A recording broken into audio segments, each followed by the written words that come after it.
Who's Good Potato? Spin the leak here, and it's time for a movie review. A few things to address first. I have an entire stack of movies to review. Winston, please, not right now. I'm trying to get this. I'm trying to get this done. Stop. If I cut in and out a lot, it's because for some reason the air in here is extremely dry, and you get like a humidifier or something. It fucks my throat up. So if there's just a random cut that doesn't belong, it's because I'm having a coughing fit for no fucking reason. Oh yeah, third thing.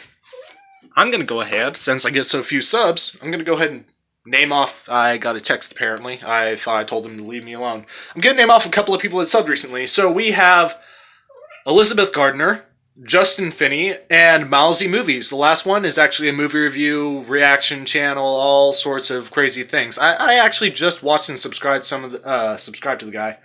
So yeah, he's got some interesting things on there. Thank the three of you for subscribing, and also please check out Mousy's channel. I'll try to leave a link in the description down below, because I want to see if my couple of people can bump him up to 200. I'm doing shit, but if I can help others out, why not?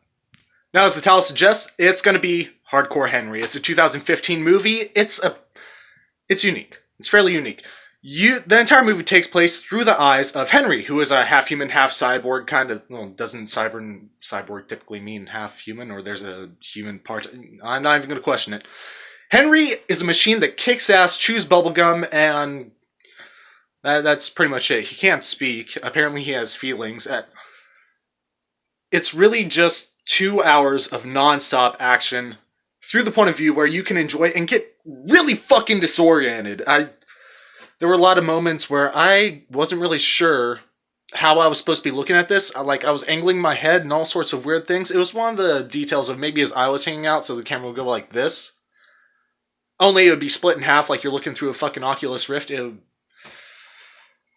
What am I getting to? Coughing fit. And it's really unique perspective, a first-person movie that's not kind of the whole found footage deal. It puts you in the perspective of being the hero, almost like a video game.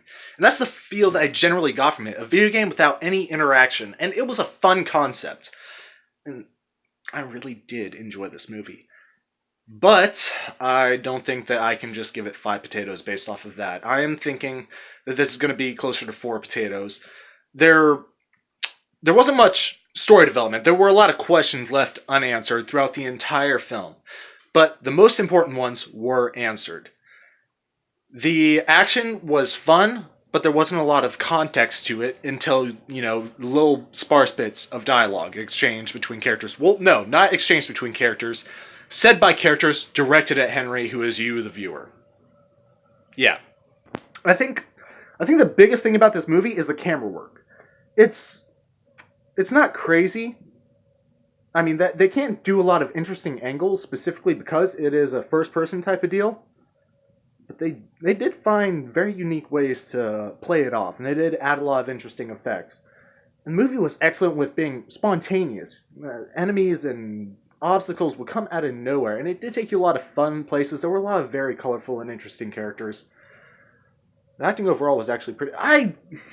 I would play this if it was a fucking game. I want a hard copy of this movie now. I need to center myself. Yeah, I'm just going to walk away with 4 potatoes. It gets 2 on creativity alone. But being fun, keeping my attention, like I said, it was almost 2 hours. It wasn't exactly 2 hours. It was about an hour and a half. But it did keep my attention. It felt like just a half-hour film. It felt like something small. It felt like something insignificant. It's like just shooting all the way through First Blood. It's a short film, but this one's, slightly longer. It felt a little bit shorter. It was very entertaining, and that is what the essence of a film is. It's meant to entertain people. And the camera work told a story in a way that you could easily perceive. You are literally looking through the main character's eyes. I think that they get great points with that, but deviating from the norm did leave a lot of holes in the story itself, so I have to subtract a potato for that.